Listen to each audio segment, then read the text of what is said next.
Watch and upload videos, see product tests and review products you've used, and join my ATV space. Now at ATVOnDemand.com.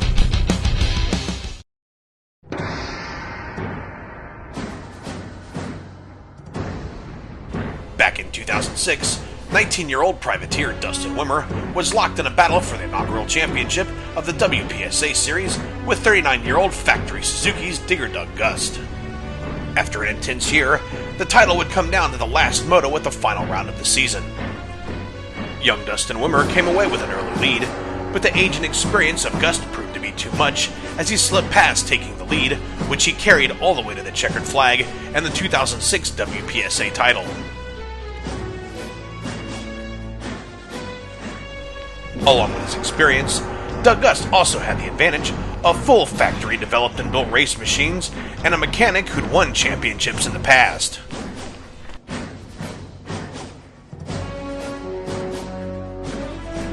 Having come so close to stealing away the title, Dustin Wimmer was added to the Factory Suzuki team for 2007. Focused on stealing away Joe Bird's GNC championship in 2008, Dustin Wimmer entered the season with his body in peak physical condition and his machine dialed in. After taking the victory at round 1 at Glen Helen, Dustin Wimmer went on to put in a dominant season, winning the championship a round early.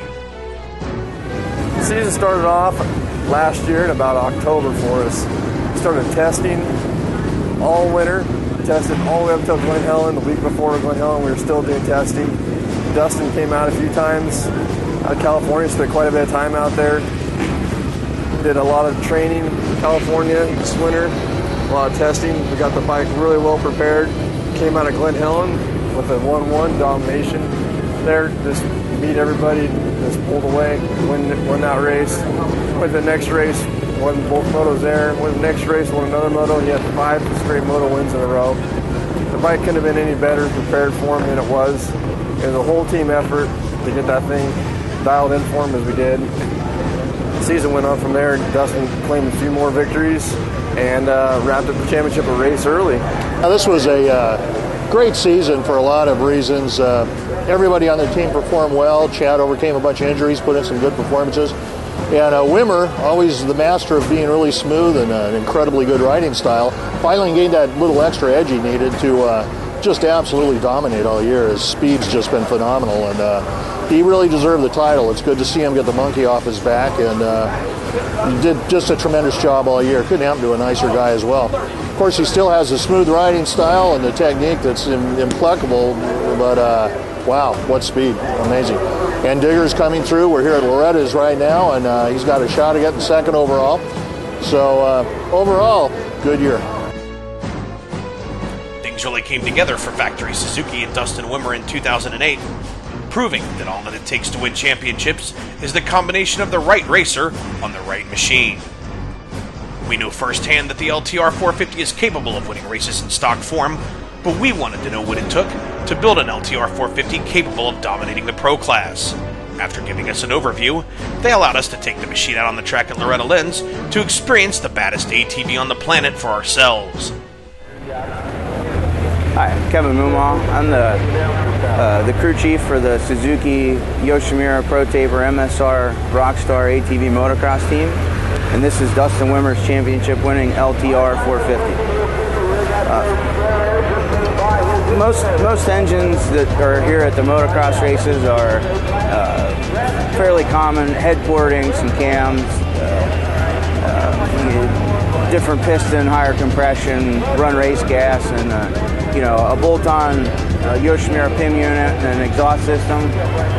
These bikes they're a little different from that. There's just hours and countless hours of work and preparation goes into each one of these engines that we race here. The head work's done by our own in-house guy that does nothing but our ATV motocross team and the 3 riders under this tent. Unlike some of the production parts that they sell, like the exhaust system on this bike, it's a research and development part that Yoshimura and this race team has been working on for the last year or so. As far as the other components in the engine or the fuel delivery system, which this is a fuel-injected machine, so it's a little more complex than our average 450 ATV that we've been racing for the last several years. Yoshimura has developed some products that bolt on, that are available to the consumer. The airbox has modifications, same thing that your average consumer can do to his own airbox. The throttle body's the same throttle body that comes on a stock LTR.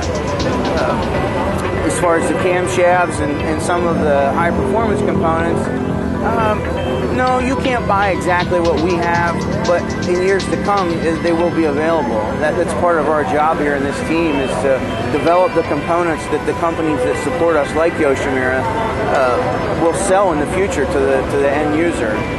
So, just because you can't get what we have this year doesn't mean you won't be able to get it next year. And then next year we'll have something else new that we're working on that's even better yet, that'll be available the year after that. The chassis on these bikes is all the same. It's what comes off the production line. AMA rules prohibit us from changing anything as far as suspension geometry or connection points or anything like that. So even though our frames are powder coated black, it's still the same frame that comes on the production bike. We do change the A-arms and the front shocks.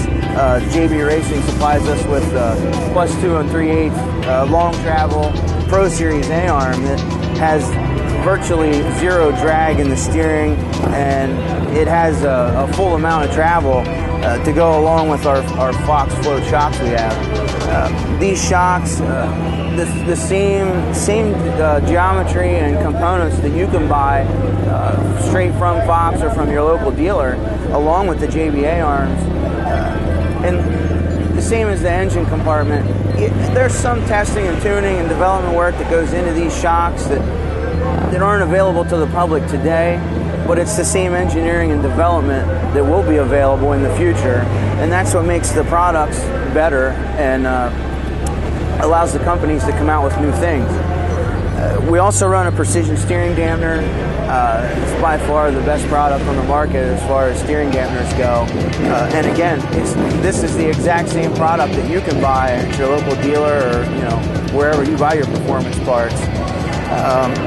We also run a vertical number plate on the front bumper provided by Quadtech.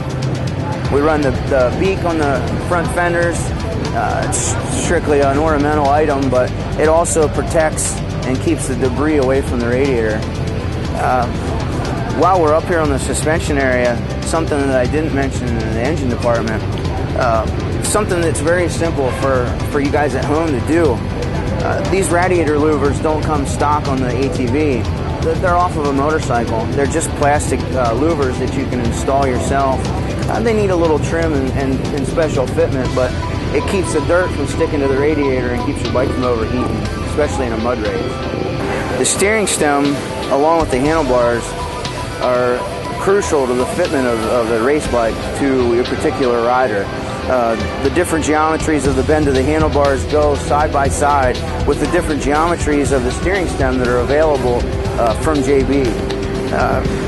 All three of our riders on our team have different arm lengths, different body builds, and they require a different setup. Dustin actually runs a standard height steering stem, but it's moved forward 3/4 to an inch to fit his long arms and his body build. This particular stem is made of titanium. It's a very expensive material, and it's also very lightweight. Again, it's not a product that's not available to the public. It's just a product that the costs kind of outweigh the benefits for your average racer.